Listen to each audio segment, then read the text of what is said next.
안녕하세요. 세상을 바꾸는 작지만 강한 흐름 채널 M&L의 밸류 크리에이터 김장길입니다. 2021년도 초기 창업 패키지 지원 사업 모집 공고가 드디어 나왔습니다. 저는 개인적으로는 예비 창업 패키지가 먼저 나올 줄 알았어요. 근데 좀 예상을 뒤엎기는 했지만 어쨌든 나왔고요. 지금 이제 제가 이제 아래쪽에다가 이제 링크를 걸어드리겠지만은 K스타트 홈페이지 들어가 보시면은 모집 공고를 확인할 수 있고 거기에서 이제 여러 가지 지원 서류도 마찬가지로 보실 수가 있습니다. 뭐 특별하게 그 초창기에 원래 그 뭐 2021년도 지원 사업 관련된 그 프로그램들을 중기부하고 창진원에서 얘기를 한 적이 있잖아요.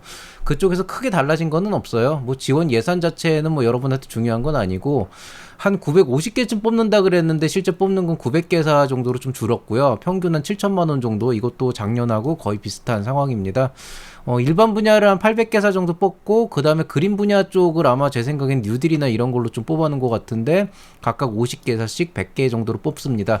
예비 창업 패키지하고 다르게 총이 창업 패키지는 보통 한 번에 끝내요. 그래서 1차, 2차가 없고 올 하반기에 추경이 잡힐 수도 있고 안 잡힐 수도 있지만은 그거는 장담할 수가 없어요. 왜냐면은 추경이라고 하는 거는 그때그때의 그 어떤 성향에 따라서 나오는데 여태까지 추경이 안 잡혔던 적은 없었지만은 그거를 믿고 그때로 미루는 것보다는 그래도 이번에 지원하실 분들은 하는 게 낫다고 생각을 하고요.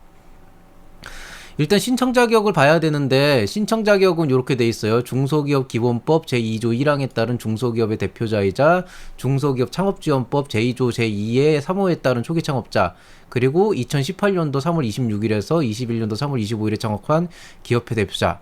야, 뭔 소리인지 하나도 모르겠죠. 이거 제가 사실 이거 설명해 주는 거 별로 안 좋아하긴 하는데 조금 요거는 뒷부분에 조금 풀어 드릴게요. 그 다음에 뭐 창업 기준, 인정 기준이 뭐 이렇게 나와 있는데요. 여기에서 이제 여러분이 알고 계셔야 될 건 일단은 그 동종업종과 이종업종의 구분을 해야 되는데 그 한국표준산업분류상에 세세분류라고 해서 숫자 5개 있거든요. 이거 보통 그 사업자 등록하시는 분들 한번 좀 찾아봤을 텐데 그 세세분류가 똑같으면 동종업종. 근데 세분류라 그래서 네 자리까지만 갖고 뒷자리가 다르면 그건 이종업종이 됩니다. 그래서 그거는 조금 인지를 하고 계시고요. 신청 기간은 오늘부터 시작을 해서 4월 15일 목요일 18시까지니까 3주가 조금 모자라요. 좀 촉박한 상황? 3주가 아슬아슬하게 되는 것 같네요. 지금 보니까. 예. 그래서 어쨌든 그렇게 되고요. 지원 기간은 이제 10개월 해가지고 5월 달부터 이제 내년 2월까지 진행이 된다고 하고, 이제 정부 지원금은 여기 나와 있는 것처럼 사업화 자금을 최대 1억 원까지 지원을 하고, 사업비 기준에서 전체 총사업비의 70% 이하를 하기 때문에 정확하게는 총사업비의 70% 이하의 범위에서 1억 원이 지원이 가능한 거니까 실제 총사업비는 1억 원이 아니고 그거보다 좀 더 들어가게 돼 있어요. 거기에 대한 건 제가 나중에 한번 말씀을 드리고요. 이제 만약에 총사업비가 7천만 원이라고 가정을 하면 정부 지원금이 4,900만 원, 그 다음에 여러분이 창업기업의 대응자금으로 여러분이 넣어야 되는 게 현금 700, 현물 1,400으로 돼 있고요. 만약에 이제 여러분이 총사업비를 1억으로 잡았다 그러면은 이제 정부 지원금이 7천만 원, 현금이 1,000만 원 이렇게 될 거고, 정부 지원금을 만약에 여러분이 1억 원으로 잡았다 그러면은 그거에 맞게 이제 비율상으로 총사업비가 올라가게 되겠죠.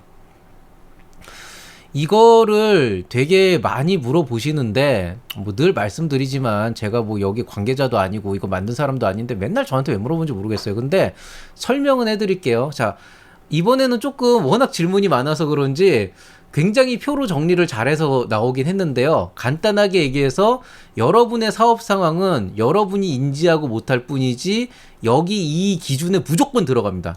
무조건 들어가는데 이 조건에 들어가는 기업 중에서 이 오른쪽 표에 보면은 창업이라고 이렇게 표시된 거 있죠, 요거? 예, 요 밑에 이거 쫙 제가 해놓은 거, 요거 빨간 거 한 거. 여기에 포함이 돼 있는데 그 창업일이 2018년 3월 26일에서 2021년 3월 25일에 되어 있으면은 맞아요. 지원할 수 있어요. 이렇게까지 얘기를 했는데 제가 사실은 사업자를 갖고 있다가 어떻게 돼서 유지가 되는데 새로 냈는데 그게 이종업종인데 종료가 다른데 어떻게 될까요? 얘기하시면은 과감하게 이제 삭제를 할 거고요. 그 다음에 차단도 할 거고요. 그럴 겁니다. 예. 좀 본인이 알아서 해야 될 일은 좀 알아서 했으면 좋겠어요. 그거는 사업자의 자세가 아니라고 생각을 하고요. 자세한 내용은 정말 애매해가지고 애매한 부분은 제가 결정할 수 있는 사항은 아니니까 주관기관에 문의하시면 됩니다. 근데 기본적으로는 아마 이거 읽어보시면 이 안에 안 들어가는 경우가 없기 때문에 요 기준으로 해서 만약에 이제 뭐 예를 들어서 여러분이 기존의 개인 사업자로 폐업을 했다. 근데 동종이라고 하더라도 이미 3년 전에, 3년 훨씬 전에 폐업을 하고 창업한 지 얼마 안 됐다 그러면 그건 창업으로 인정이 되니까 그 창업일이 여기 나와 있는 이 기준에만 맞아떨어지면은 지원 자격이 된다는 겁니다. 이런 식으로 이제 여러분이 여기 있는 그 표를 거기 공고문에 있으니까 보시고 판단을 스스로 하셔서 하시길 바라고요. 저는 뭐 개인적으로 이것도 남한테 물어볼 정도면 사실 답 없다고 생각을 하기 때문에 거기에 대해서는 알아서 판단을 하길 바라겠습니다. 일단은 뭐 제가 준비한 자료는 요 정도, 어차피 오늘은 속보니까 이렇게만 말씀을 드리고요. 이제 뭐 이거 관련해서 그 뭐지? 강좌 안 올라오냐고 물어보실 수도 있는데요. 강좌 올릴 겁니다. 올릴 건데 사실은 제가 예비 창업 패키지, 초기 창업 패키지 완결판은 이미 8월 달에 완결을 했어요. 그리고 이번에는 조금 그동안의 트렌드를 바꾸고 좀 접근 방식을 다르게 해서 조금 다른 형태로 이제 그 강좌를 풀어나가려고 하는데, 제가 개인적으로 일이 너무 많고 지금 좀 간당간당하기 때문에 아마 미리 보기까지 감안하면은 상당히 간당간당하게 이 사업계획서 강좌가 진행이 될 것 같아요. 그래서 새로운 강좌 올라오길 기다리는 것보다는 예전에 제가 찍은 것도 이미 충분히 완결판에 가까운, 진짜 작년에 제가 뭐 2시간짜리 2시간 반째 작정하고 찍었거든요. 그래서 그걸로도 충분히 모범 답안이 되니까 그거 보시고 창업 사업계획서를 진행을 하시면 되겠습니다. 그럼 모두들 좋은 결과 있기를 바라고요. 예비 창업 패키지는 언제 뜰지 모르는데 그것도 뜨면 또 이렇게 알려드릴게요. 그리고 원래 제가 오늘 아침 일찍 오자마자 그 찍은 영상이 있어서 그걸 저녁에 미리 보기를 지금 최초 공개를 지금 하려고 준비하고 있었는데 이게 좀 떠가지고 좀 시간이 꼬였거든요. 그거 감안해서 저녁에 강좌 참고하시면 되겠습니다. 예, 그러면은 모두들 좋은 결과 있길 바라겠습니다. 이상 채널 M&A의 밸류 크리에이터 김장길이었습니다. 감사합니다.